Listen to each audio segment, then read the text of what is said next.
दिसंबर 1946 में संविधान बनाने का काम शुरू होते ही 600 साल पुरानी ब्रिटिश पार्लियामेंट के हाउस ऑफ कॉमन्स से सिर्फ 6 दिन पुरानी भारत की संविधान सभा पर जोरदार आक्रमण किया इंडिया को अपना गुलाम समझने वाले सर विंस्टन चर्चिल ने।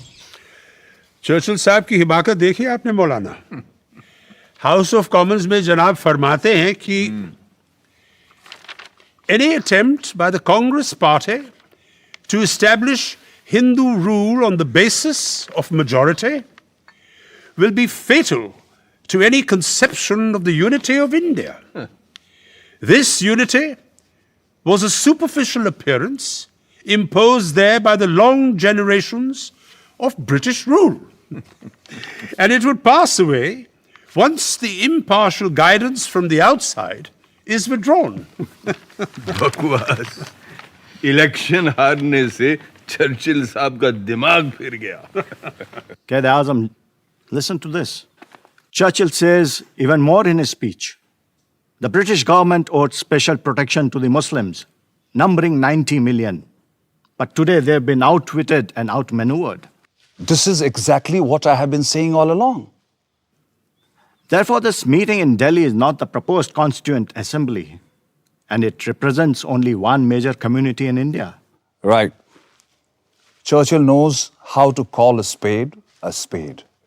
जनाब आगे फरमाते हैं, इरशाद। if a bride or a bridegroom fails to turn up at the church, the result is what is called a unilateral wedding. The absolute essence is that both parties should be there. और वो खुद क्या हैं? दुल्हन के बाप।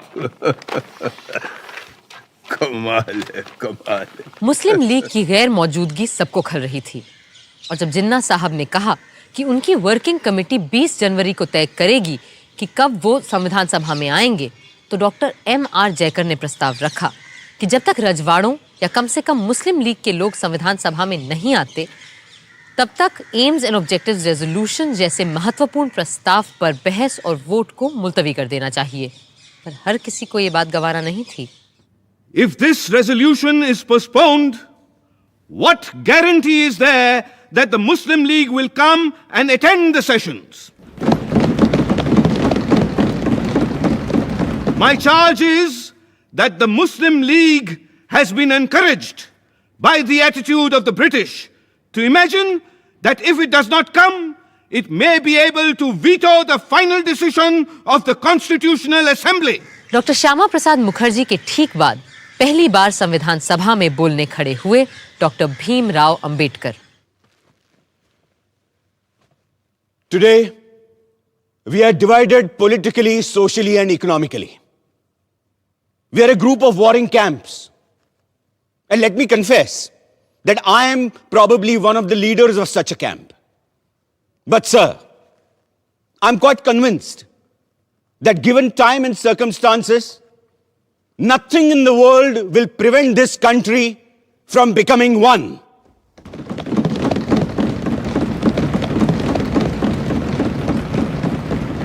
However, I find no reference to the idea of grouping in the objectives resolution. Personally, I do not like the idea of grouping. But I always thought the Congress Party had agreed that if the provinces which are placed under different groups consent to form a union or sub-federation, it would have no objection. Then why is there no mention of this? An omission that is bound to prevent the Muslim League from entering this assembly. I'm not asking you to consider whether you have the right to pass this resolution straight away or not. It may be that you have the right to do so. The question I'm asking is this: is it prudent for you to do so? जिन्ना साहब के इंतजार में AIIMS and objectives resolution का काम 21 जनवरी तक मुलतवी कर दिया गया, पर चर्चिल साहब की बेबुनियाद बातों का फौरन जवाब देना जरूरी था और ये काम किया खुद सभापति डॉक्टर राजेंद्र प्रसाद ने। लंदन के हाउस ऑफ कॉमन्स में अभी पिछले दिसंबर में मिस्टर चर्चिल ने फरमाया कि हमारी ये संविधान सभा भारत के केवल एक धर्म के लोगों की नुमाइंदगी करती है। उन्होंने ये भी कहा कि ये असेंबली सिर्फ हिंदुओं की एक सभा है, और साथ में उन्होंने ये सवाल भी उठा दिया कि whether this meeting of caste Hindus in Delhi can be regarded by the government as the constituent assembly at all. इस किस्म के बयान न सिर्फ तथ्यों के बिल्कुल विपरीत हैं, बल्कि गलत और भ्रामक बातें भी फैलाते हैं। और इसी वजह से मैं ये जरूरी समझता हूं कि आज हम यहां सच को सामने रखें। और सच ये है कि इस प्रिलिमिनरी सेशन में 296 मेंबर्स में से 210 ने इस संविधान सभा में हिस्सा लिया, और इन 210 मेंबरान में से 155 Hindu, 30 scheduled caste, 5 Sikh, 6 Indian Christians, 5 backward tribes के नुमाइंदे, 3 एंग्लो इंडियंस, 3 पारसी, और 80 में से 4 मुसलमान भी शामिल रहे हैं। सबसे बड़ी कमी मुस्लिम लीग के सदस्यों की रही है, और हम सबको इस बात का बेहद अफसोस है। लेकिन जो संख्याएं मैंने गिनाई हैं, उनसे यह साफ जाहिर हो जाता है कि इस असेंबली को सिर्फ एक मेजर कम्युनिटी का नुमाइंदा बताना या सिर्फ हिंदुओं की सभा कहना तथ्यों के साथ सरासर खिलवाड़ है। 20 जनवरी को जिन्ना साहब ने बिना कोई वजह बताए मुस्लिम लीग वर्किंग कमेटी की मीटिंग फिर टाल दी। लिहाजा डॉक्टर जयकर ने ऑब्जेक्टिव्स रेजोल्यूशन को स्थगित करने का अपना अमेंडमेंट वापस ले लिया, और 22 जनवरी को संविधान सभा का पहला और सबसे महत्वपूर्ण प्रस्ताव पास कर दिया गया। जवाब में कायदे आजम जिन्ना ने संविधान सभा में आना तो दूर, पूरी कॉन्स्टिट्यूएंट असेंबली को ही गैर कानूनी और नाजायज करार दे डाला। The working committee of the Muslim League is emphatically of the opinion that elections to and the summoning of the Constituent Assembly, in spite of the strong protest and emphatic objection of Muslim League, were ab initio void, invalid, and illegal, as the major parties had not accepted the statement. And the continuation of the Constituent Assembly and its proceedings and its decisions are ultra-virus, invalid, illegal, and therefore it should be dissolved forthwith. उधर chamber of princess यानी राजे रजवाड़े भी पंडित नेहरू के प्रस्ताव से बहुत घबराए हुए थे। नवाब साहब भोपाल ने राजघरानों की हड़बड़ाहट एक प्रेस कॉन्फ्रेंस में जाहिर की।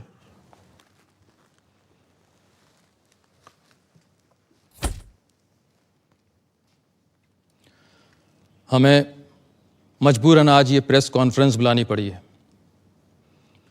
क्योंकि पंडित नेहरू ने कॉन्स्टिट्यूएंट असेंबली में जो रेजोल्यूशन पास करवाया है वो कैबिनेट मिशन में तय की गई बातों से बिल्कुल मुख्तलिफ है,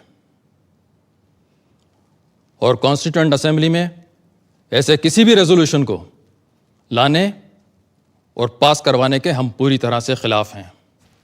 सर, जैसा कि पंडित नेहरू जी ने कहा है कि उनको जाती तौर पर ना तो राजशाही पसंद है, ना राजा और ना ही नवाब, तो इस पर आपका क्या कहना है? देखिए, पंडित नेहरू को अपनी जाती राय रखने की और उसका इजहार करने की मुकम्मल आज़ादी है, लेकिन हां, अगर उन्होंने अपना बनाया हुआ कोई कानून हम पे ज़बरदस्ती थोपने की कोशिश की तो हिंदुस्तान के 550 शाही घरानों ने चूड़ियां नहीं पहन रखी हैं। यहां देखने की बात यह है कि मेजॉरिटी पार्टी के अभी से ये तेवर हैं, तो अंग्रेज़ों के जाने के बाद हमारा क्या होगा ये तो खुदा ही जाने। उसके लिए हम अपने चैम्बर ऑफ प्रिंसेस का रेजोल्यूशन आपके सामने रखेंगे।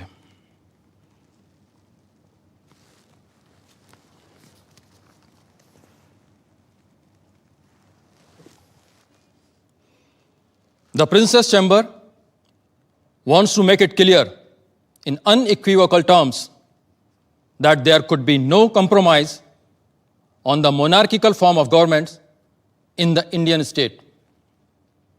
Some checks and breaks have to be provided against the majority party running amok in the future governance of India. And the chamber demands that there are guarantees and assurances given that territories of the princely states are not interfered with once the British have left. And we will be free to follow our customs and rules as far as the succession is concerned.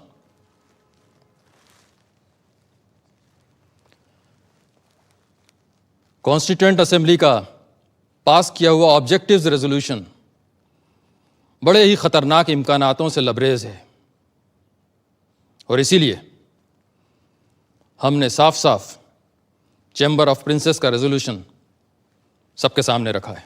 सन 47 की शुरुआत में यहाँ हिंदुस्तान में लोग संविधान सभा से तमाम उम्मीदें लगा रहे थे और तरह तरह की मांगें उठा रहे थे, लेकिन वहाँ इंग्लैंड के हाउस ऑफ कॉमन्स में प्रधानमंत्री एटली ने एक महत्वपूर्ण पर नाटकीय घोषणा कर डाली। ये ऑल इंडिया रेडियो है। आज प्राइम मिनिस्टर एटली ने एक बयान में फरमाया कि हिज मैजेस्टीज गवर्नमेंट को बड़े अफसोस से इस बात को स्वीकार करना पड़ा है कि हिंदुस्तान की मुख्तलिफ पार्टियों में अब भी शदीद इख्तिलाफ की वजह से कॉन्स्टिट्यूएंट असेंबली अपना काम ठीक से आगे नहीं बढ़ा पा रही है। इस नाजुक मौके पे गैर यकीनी हालात के होते हुए मुल्क को बड़ा खतरा है। चुनांचे हिज मैजेस्टीज गवर्नमेंट ये वाजे करना चाहती है कि एक ठोस कदम उठाने का उनका इरादा अब टल नहीं सकता और वो हिंदुस्तान की बागडोर हिंदुस्तानी हाथों में सौंपने की तारीख जून 1948 के आगे नहीं बढ़ा सकती और ब्रिटिश इंडिया की बागडोर हिंदुस्तानी हाथों में सौंपने की जिम्मेदारी होगी नए वाइसरॉय एडमिरल वाइकाउंट माउंटबेटन की, ताकि हिंदुस्तान खुद मुख्तारी से आगे चलकर एक खुशहाल और खुशबाश मुल्क बन पाए। असली इम्तिहान तो अब आएगा जवाहर, जब हमें अपनी सरकार बनानी और चलानी पड़ेगी। हम तैयार हैं बापू। सरदार के साथ मिलकर मैंने एक लिस्ट भी तैयार कर ली है। बस हमने अपनी लिस्ट में ऐसे किसी को नहीं रखा है जो हमारी सोच का हिमायती न हो और जो अब तक अंग्रेजों का चाटुकार रहा हो। सरदार, हो सकता है कि कुछ लोगों ने ऐसा किया हो, पर अंग्रेजों की सेवा करके वो हमारे दुश्मन तो नहीं बन जाते हैं ना। वो भी आखिरकार हिंदुस्तानी ही है और अगर अब उन्हें मौका मिलेगा तो वो हिंदुस्तान के लिए भी अपना हुनर दिखाएंगे। ठीक बात है बापू। कैबिनेट के 14 लोग छांटते वक्त हमें और किसी बात को नहीं, सिर्फ हुनर को तरजीह देनी चाहिए। एक और बात का ख्याल रखना होगा आपको। 14 में से 7 लोग ऐसे हों जो कांग्रेस के ना हो और ये भी कि आपके मंत्रिमंडल में औरतें हों, मुसलमान हों, पारसी हों, सिख हों और हरिजन हों। बापू, जगजीवन राम जी का भी नाम हमारे फहरिस्त में है। और अंबेडकर, वो मेरा पुराना विरोधी है, पर यह बात भी सच है कि संविधान और कानून के बारे में जितना वो जानता है शायद कोई जानता हो पूरे देश में। और अगर आपने अंबेडकर के ज्ञान और अनुभव का फायदा नहीं उठाया तो नुकसान उसका नहीं हिंदुस्तान का होगा।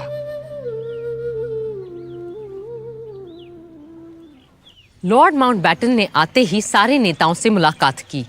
सबसे पहले पंडित नेहरू से, जिन्हें वो पहले से जानते थे। दोनों इस बात पर एक मत थे कि सबसे बड़ी चुनौती होगी जिन्ना साहब की जिद। और हुआ भी यही।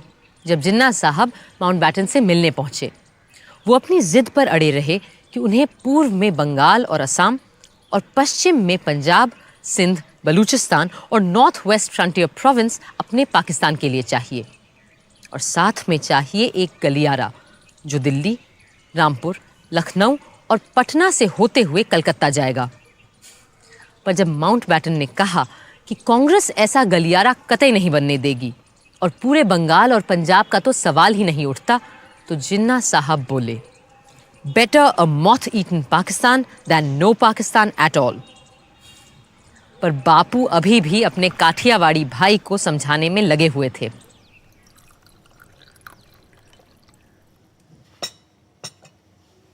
May I have some salt, please? Sure.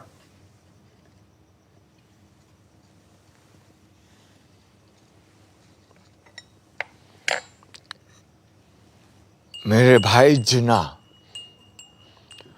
I will plead with you 70 times 7 if the need be. But I can never agree to your idea of dividing India.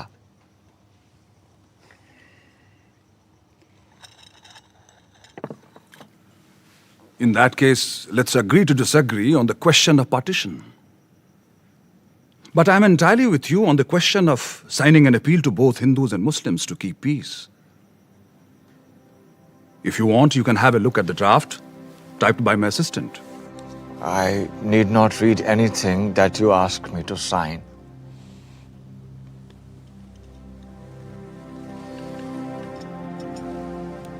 पहले आप।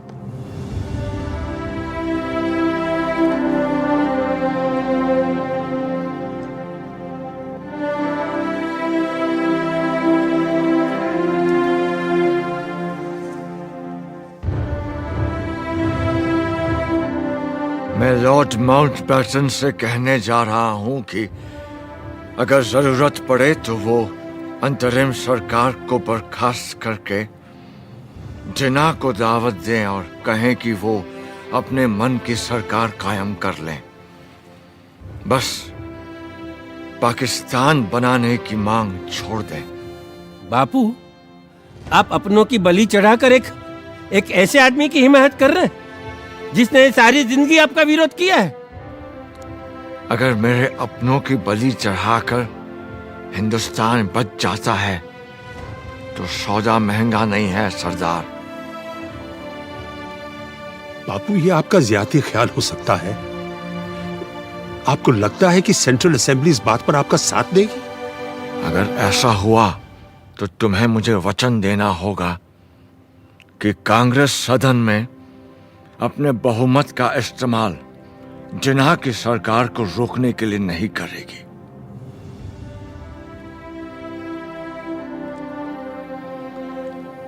बापू, मैं हमेशा आपकी बड़ी इज्जत करते आया हूं, लेकिन अब आपकी बात मुझे अजीब लग रही है।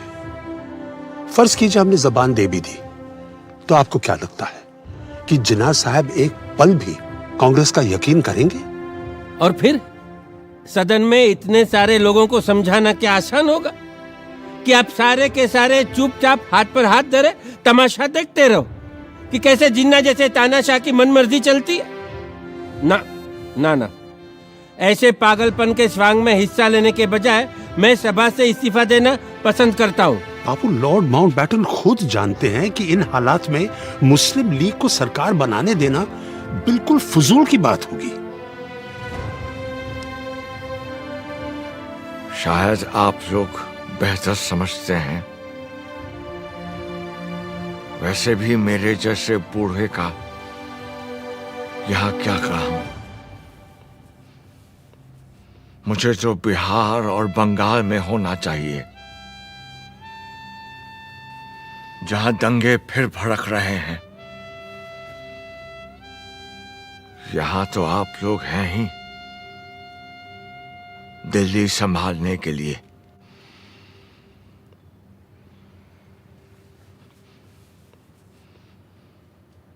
कांग्रेस और मुस्लिम लीग को एक समझौते तक लाना शेर बकरी को एक साथ चराने जैसा था, पर सब तरफ निराशा नहीं थी।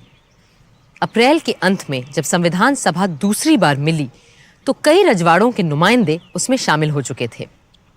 बरोडा, कोचिन, उदयपुर, जोधपुर, जयपुर, बीकानेर, रीवा और पटियाला जैसे महत्वपूर्ण राजघरानों के प्रतिनिधि अब कॉन्स्टिट्यूएंट असेंबली में शामिल थे। The Constituent Assembly welcomes the representatives of the princely states and expresses the hope that others who have not chosen their representatives will take immediate steps to do so.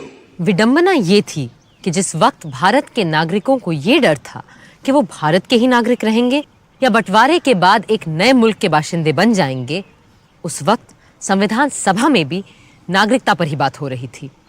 Now I come to clause 3. Every person born or naturalized in the Union according to law shall be a citizen of the Union. Sir, क्या संघ में पैदा होने वाला हर बाशिंदा, भले वो German हो या जापानी, इस देश का नागरिक बन जाएगा और भारतीय नागरिक के सारे हक भी पा जाएगा? मगर इन शब्दों पर भी तो गौर कीजिए महोदय। सब्जेक्ट टू ज्यूरिसडिक्शन, यानी विदेशी राजदूतों और डिप्लोमेट्स के यहां पैदा होने वाले बच्चे हमारे नागरिक नहीं बन जाएंगे। पर मान लीजिए कोई जापानी महिला हिंदुस्तान से गुजर रही है और उसको बच्चा हो जाता है, तो क्या होगा? The American Supreme Court says that a casual visitor will not fall in this clause. And what happens to a man who is not passing through but stays for trade or some other purposes? Sir, मेरा प्रस्ताव है कि हम इस close को फिलहाल postpone कर दें और कल इस पर चर्चा करें। For the time being, let us accept the general principle. We need not manufacture a law of nationality overnight before 11 o'clock tomorrow morning. I will request lawyers and jurists who are members of this house to pay attention to this clause, and a committee of 3 lawyers is formed. Sir, I suggest that in addition to 3 lawyers, one man of common sense should also be added. And I do not exclude lawyers from the category of people of common sense. हंसी के ठहाके तो लग रहे थे, मगर स्थिति बहुत गंभीर होती जा रही थी। जिन्ना साहब अपनी जिद पूरी करके ही दम लेंगे, ये उन्होंने ठान लिया था। Division of the armed forces, division of the staff of central civil departments, railways, post and telegraphs, public works, income tax, customs, central excise, power. The list goes on. Divorce of 400 million people in just 10 weeks is an impossible task, Quaid-e-Azam. It will at least take a year, and that too if Allah is with us. I do not have that much of time. Pakistan will have to come into existence before these congressmen poison the mind of Mountbatten, who has dreams of becoming the Governor General of Pakistan. And that will never be. Actually, Jawaharlal is the problem. He told the Viceroy there will be no division of any assets, as some parts are just seceding from the entity called India. And the seceding parts will have to build up their own assets, administrative records and machinery. Secession. Secession, my foot. It is not a question of secession. It is going to be a division of India, and both Nehru and Mountbatten better understand that. Otherwise, I'm going to call for another direct action day. ऐसे में जब viceroy Mountbatten ने हिंदुस्तान के बंटवारे की तजवीज़ सामने रखी, तो कई लोग सोचने लगे कि जहर पूरे देश में फैल जाए, इससे बेहतर यही होगा कि शरीर का बीमार भाग काटकर अलग कर दिया जाए। इस माहौल में कांग्रेस कार्यकारिणी की बैठक हुई। आप सब ने लॉर्ड माउंटबैटन की तजवीज सुनी है, कैसे वो हिंदुस्तान के कुछ इलाकों को खुद मुख्तारी का हक देना चाहते हैं। इससे एक तरफ जहां भारत के कट जाने का डर है, वहां दूसरी तरफ आजादी की उम्मीद नजर आती है। इसलिए हमने फैसला किया है कि इस प्रस्ताव को हम मंजूर कर लें। कांग्रेस पहले तो मुस्लिम लीग को ढील देती चली गई कि शायद अब वो संविधान सभा में आ जाएंगे, पर इससे हमें मिला क्या? दंगे, लूटमार, आगजनी। हमें अहिंसा और स्वराज के अपने सिद्धांत को सामने रखकर ही कोई फैसला करना चाहिए था, पर अब तो एकमात्र लोकतांत्रिक तरीका यही बचा है कि हम माउंटबैटन के प्रस्ताव को अपनी मंजूरी दे दें। मुझे नहीं लगता कि हमारा ये फैसला सही है, मगर शायद हमारे पास और कोई चारा ही नहीं है। बदकिस्मती से इस वक्त हमारे सामने दो रास्ते हैं, एक तरफ कत्ल व गालिब और दूसरी तरफ लीग की जिद के आगे झुकना। लेकिन मुझे पूरा यकीन है कि ये लकीर लोगों के दिलों की नहीं, सिर्फ नक्शे की तकसीम कर रही है। और इंशाअल्लाह ये जो बंटवारा है ये चंद ही दिनों की बात है और जल्द ही हम फिर से एक हो जाएंगे। भारतीय राष्ट्रीय कांग्रेस ने सदा भारतवासियों की बात उठाई है, कभी हिंदू या मुसलमान की नहीं, जैसा हम आज कर रहे हैं। हमने हमेशा अक्षुण्णता और अखंडता की बात की है, और यदि आज हमने इस प्रस्ताव को स्वीकार कर लिया तो एक समरस भारत का हमारा सपना चूर चूर हो जाएगा। और जहां तक मेरा प्रश्न है, मुझे अंग्रेजों की गुलामी तो स्वीकार है, लेकिन देश का बंटवारा मुझे किसी कीमत पर स्वीकार नहीं। आज भारत के सामने अपनी आजादी का एक अवसर आया है। इस अवसर को क्या हम हाथ से चले जाने देंगे? ये कहना सही नहीं है कि पहले अंग्रेजों को चले जाने दो, फिर हम सब कुछ ठीक कर लेंगे, संभाल लेंगे। अरे कैसे हल करेंगे हम सारे सवाल? क्या हाल होगा उनके चले जाने के बाद? ये कभी किसी ने सोचा है?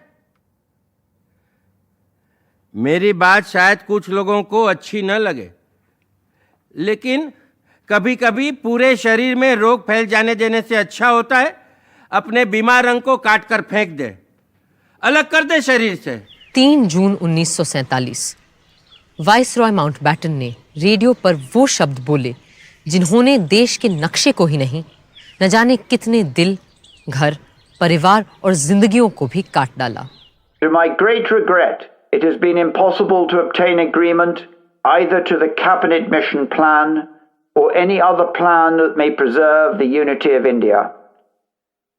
But there can be no question of coercing of any large area in which one community has a majority to live against their will under a government in which another community has a majority. And the only alternative to coercion is partition. Partition of India, partition of Punjab and Bengal. 3 जून की घोषणा ने पूरे देश में एक खलबली मचा दी थी। हर तरफ से हिंसा और तनाव की खबरें आ रही थीं, पर संविधान सभा को तो अपना काम करना था। 14 जुलाई को जब सभा दोबारा मिली तो खुशी की बात यह थी कि मुस्लिम लीग के लोग भी उसमें मौजूद थे। हाँ, भारत के सिर्फ उन हिस्सों से जो बंटवारे में नए मुल्क पाकिस्तान के साथ नहीं जा रहे थे। Members who have not yet presented their credentials will now do so and sign the register.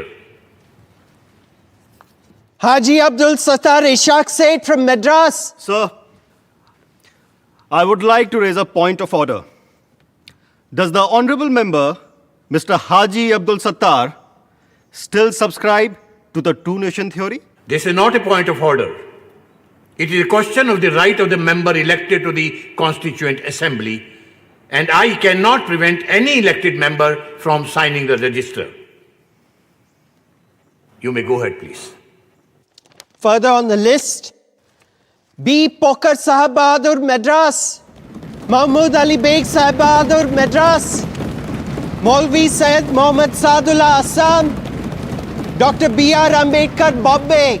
Doctor Ambedkar को दोबारा इस बार बॉम्बे से चुनकर आना पड़ा क्योंकि बंटवारे में उनकी सीट पूर्वी पाकिस्तान जा चुकी थी।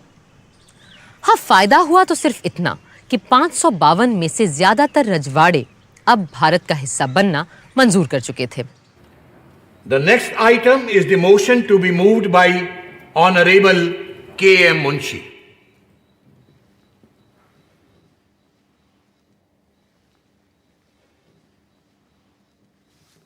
महोदय, इस सप्ताह के अंत तक ब्रिटिश पार्लियामेंट भारत की आजादी का लेजिस्लेशन पारित कर चुकी होगी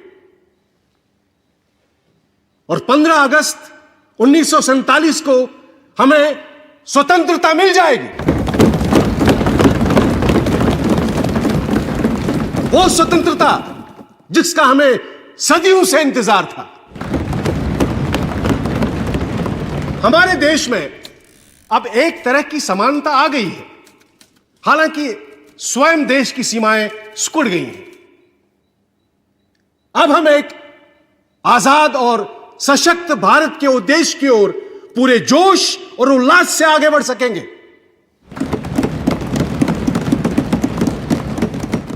महोदय, हमारे दरमियान मुस्लिम लीग के नुमाइंदे भी उपस्थित हैं। मुझे पूरा विश्वास है कि वो भारत के देशभक्त और कानून का पालन करने वाले नागरिक की हैसियत से यहां रहेंगे और संविधान रचने में पूरी तरह हमारी सहायता भी करेंगे ताकि उनकी माइनॉरिटी को इस देश में एक सम्मानित स्थान मिले। Mr. President, I should have thought there was no need for any doubt whatsoever regarding the fact that we have come here as the law-abiding and loyal citizens of India. एक हफ्ते बाद 22 जुलाई के दिन पंडित नेहरू जब बोलने खड़े हुए तो उन्होंने प्रस्ताव नहीं, कपड़े के 2 टुकड़े सभा के सामने रखे। It is my proud privilege to move the following resolution. Resolve that the national flag of India will be horizontal tricolor of deep saffron, white and dark green in equal proportions. In the center of the white band, there shall be a wheel in navy blue to represent the charkha. The design of the wheel shall be that of the chakra, which appears on the abacus of the Sarnath lion capital of Ashoka. I remember the ups and downs of our great struggle for freedom and how this flag gave us the courage to go on.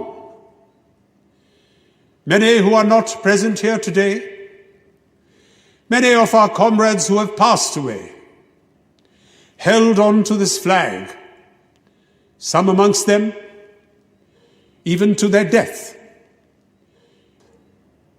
and handed it over as they sank to others to hold it aloft.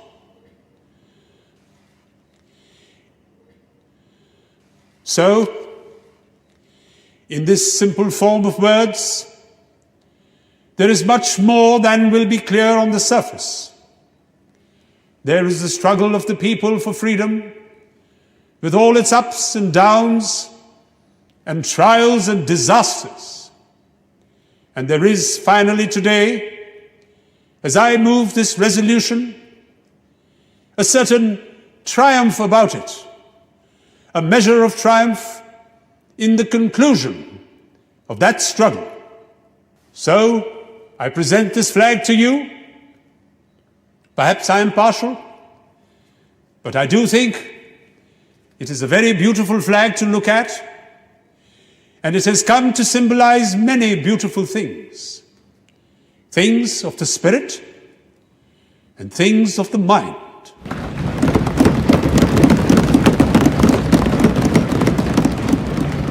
I now present to you not only the resolution, but the flag itself. One is silk and one in cotton.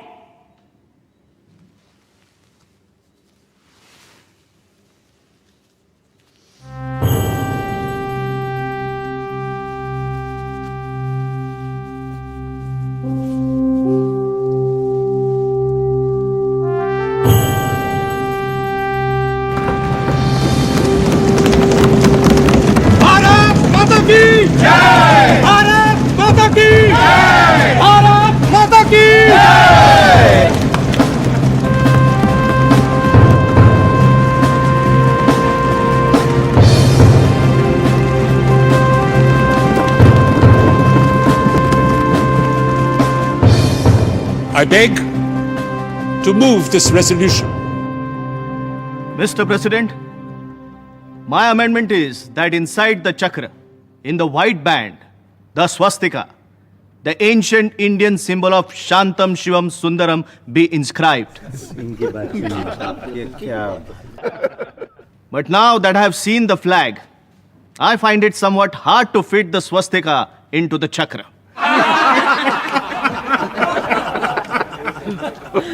In these circumstances, I beg leave to withdraw my amendment. HV Kamat साहब के लिए हर बात का विरोध करना जरूरी था, पर सदन के बाकी सदस्य हिंदुस्तान के नए परचम के साथ थे। मोहम्मद सादुल्ला ने खुलकर अपनी बात रखी। जनाब सदर, मेरे ख्याल में हमारा परचम सिर्फ परचम नहीं है, इसमें हमारी उम्मीदों के रंग हैं, हमारी जद्दोजहद और कुर्बानियों की कहानी भी है। हमारे मजहब इस्लाम में यही हिदायत दी गई है और मुस्लिम लीग की हाई कमांड और कायदे आजम का भी यही मानना है कि जो इंसान जहां रहे वहां की सरकार और आइन का वफादार रहे। और इसी उसूल को मानते हुए मैं उस परचम को सलाम करता हूं जो यहां हाउस में पंडित जवाहरलाल नेहरू ने पेश किया है। महोदय, मैं कहना चाहता हूं कि 27 वर्षों के इस स्वतंत्रता संग्राम में जिस तिरंगे के नीचे हमने स्वाधीनता प्राप्त की है, वही रंग हमारे राष्ट्रीय ध्वज के रंग हों, यह एक स्वाभाविक बात है। मुझे दुख है कि इस समय कुछ लोग सांप्रदायिकता में मदमस्त होकर आपत्तिजनक घटनाएं कर रहे हैं। अभी परसों की ही बात है, दिल्ली में हिंदी के संबंध में एक सभा हुई, वहां हुल्लड़बाजी हुई। इतना ही नहीं, कई मोटरों पर जो राष्ट्रीय ध्वज लगे हुए थे उन्हें निकालकर फेंक दिया गया। मैं कहता हूं कि सांप्रदायिकता से मदमस्त होकर झंडे का अपमान करना सारे राष्ट्र का अपमान करना है। भारत माता की जय! भारत माता की जय! भारत माता की जय! संविधान सभा का अगला यानी 5वां सत्र शुरू होना था एक बहुत ही ऐतिहासिक दिन, 15 अगस्त 1947। 14 अगस्त की शाम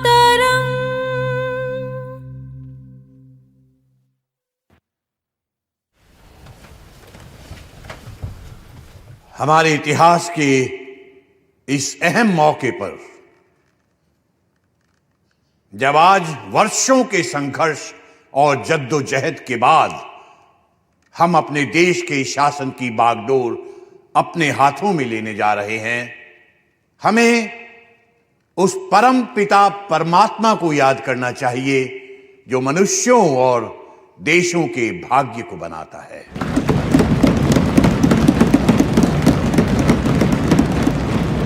और हम आज उन अनेकानेक ज्ञात और अज्ञात, जाने और अनजाने पुरुषों और स्त्रियों के प्रति श्रद्धांजलि अर्पित करते हैं जिन्होंने इस दिन की प्राप्ति के लिए अपने प्राण न्यौछावर कर दिए। हंसते हंसते फांसियों के तख्ते पर चढ़ गए, गोलियों के शिकार बन गए। जिन्होंने जेल खानों और काला पानी के टापू में घुल घुल कर अपने जीवन का उत्सर्ग कर दिया। जिन्होंने बिना संकोच माता पिता, स्त्री संतान, भाई बहन और यहां तक कि अपने देश को भी छोड़ दिया, अपना धन, जान सबका बलिदान कर दिया। आज ये उनके त्याग और तपस्या का ही फल है कि हम इस दिन को देख पा रहे हैं।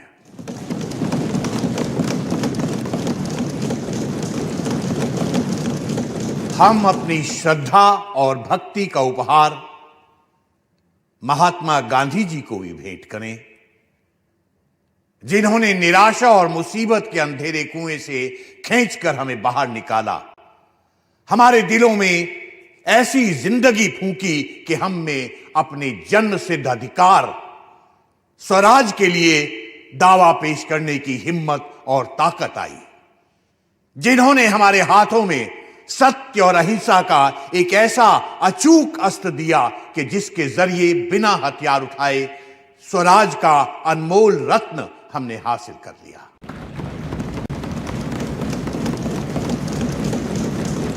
जिस देश को ईश्वर और प्रकृति ने एक बनाया था, आज उसके दो टुकड़े हो गए हैं।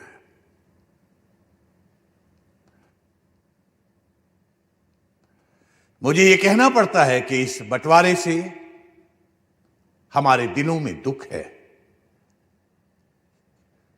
मगर इसके बावजूद हम आपकी और अपनी तरफ से पाकिस्तान के लोगों को अपनी नेक नियति, उनकी तरक्की और कामयाबी के लिए अपनी सदिच्छा और सद्भावना प्रकट करना चाहते हैं।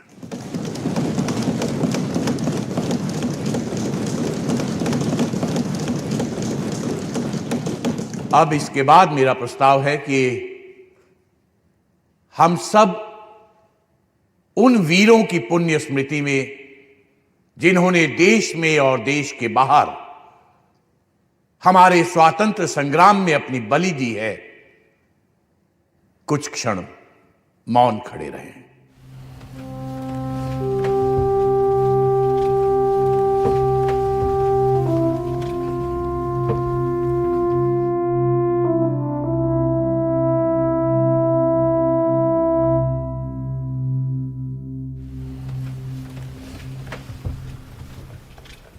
अब पंडित जवाहरलाल नेहरू अपना प्रस्ताव प्रस्तुत करेंगे।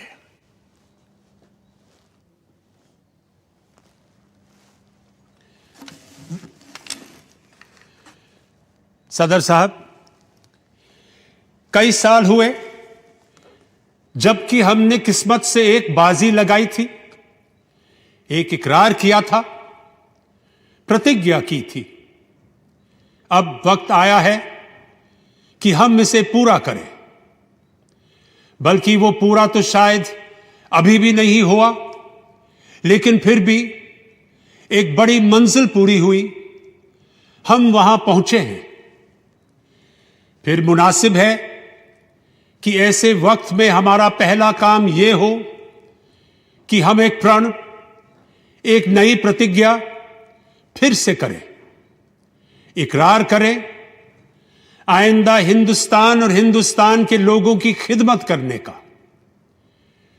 चंद मिनटों में यह असेंबली पूरी तौर से आजाद खुद मुख्तार असेंबली हो जाएगी और नुमाइंदगी करेगी एक आजाद खुद मुख्तार मुल्क की। हमने एक मंजिल पूरी की है और आज उसकी खुशियां मनाई जा रही हैं, लेकिन यह भी हम जानते हैं कि हिंदुस्तान भर में खुशी नहीं है। हमारे दिल में रंज के टुकड़े काफी हैं और दिल्ली से बहुत दूर नहीं, बड़े बड़े शहर जल रहे हैं। वहां की गर्मी यहां आ रही है। खुशी पूरे तौर से नहीं हो सकती, लेकिन फिर भी इस मौके पर हिम्मत से इन सब बातों का सामना करना होगा। अब मैं अपनी बात अंग्रेजी में भी पेश करूंगा। Long years ago, we made a tryst with destiny, and now the time comes when we must redeem our pledge. not only or in full measure, but very substantially. At the stroke of the midnight hour, when the world sleeps, India will awake to life and freedom.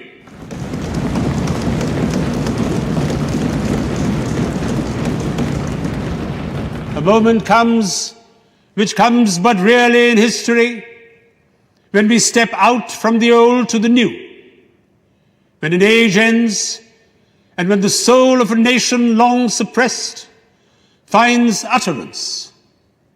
It is fitting that at this solemn moment we take the pledge of dedication to the service of India and her people, and to the larger cause of humanity. सारा हिंदुस्तान और पूरी दुनिया नेहरू जी के अल्फाज सुन रही थी और घड़ी के 12 बजने का इंतजार कर रही थी। I will now put the resolution to vote. Sir, Mr. President, there are 2 amendments that are standing in my name. No! But since the 0 hour is fast approaching, I do not propose to move my amendments. Thank you. Thank you. I will now put the resolution to vote. The members will please express their assent by saying aye. Aye. We have resolved, as the clock strikes 12, we shall take the pledge.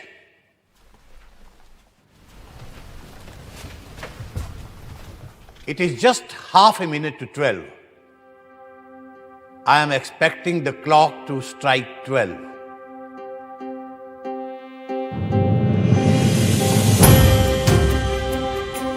अब जबकि हिंदवासियों ने त्याग और तप से स्वतंत्रता हासिल कर ली है, मैं राजेंद्र प्रसाद, जो इस विधान परिषद का एक सदस्य हूं, शपथ लेने के बाद राष्ट्रीय ध्वज सबके सामने पेश किया गया। Shrimati Hansa Mehta will now present the national flag on behalf of the women of India.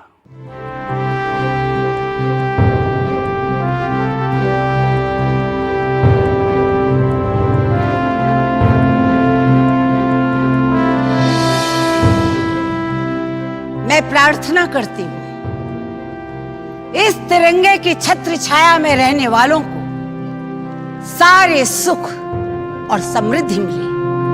जय हिंद, जय हिंद, जय हिंद, जय हिंद, जय हिंद, जय हिंद। साथ ही श्रीमती सुचेता कृपलानी ने अल्लामा इकबाल का लिखा कौमी तराना गाया, सारे जहां से अच्छा हिंदोस्तां हमारा। और फिर संविधान सभा में पहली बार वो स्वर गूंजे जो आज भी हर हिंदुस्तानी के रोंगटे खड़े कर देते हैं और सीने चौड़े। जनगण मन अधिनायक जय हे भारत भाग्य विधाता, पंजाब सिंध गुजरात मराठा द्राविड़ उत्कल बंगा, विंध्य हिमाचल यमुना गंगा उज्जल जलधि तरंगा, तब शुभ नामे जागे, तब शुभ आशीष मांगे, गाहे तब जय गाथा, जनगण मंगलदायक जय हे भारत भाग्य विधाता, जय हे, जय हे, जय हे, जय जय जय जय हे। आजाद देश की नई सुबह के स्वागत को सभी जाने माने लोग राजधानी दिल्ली में मौजूद थे, सिर्फ एक इंसान को छोड़कर, महात्मा गांधी, जो वहां से दूर कलकत्ता में थे, जहां वो बंगाल के मुस्लिम लीगी प्रधानमंत्री एच.एस. सोहरावर्दी के साथ मिलकर हिंदू मुस्लिम दंगे रोकने में लगे हुए थे। 15 अगस्त की सुबह भी हर रोज की तरह उन्होंने 5 बजे प्रार्थना सभा की।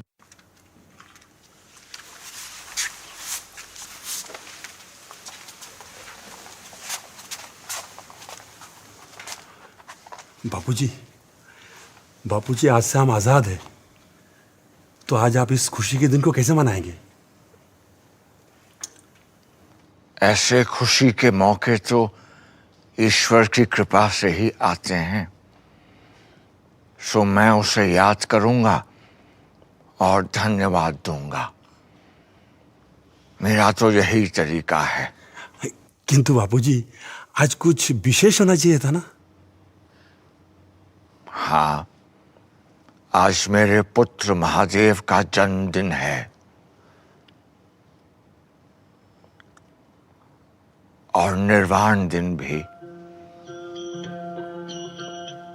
सो मैं उसे याद करूंगा और उपवास भी रखूंगा। Mahatma ji, from today, a new government of us Indians is taking charge. What will be your advice to us?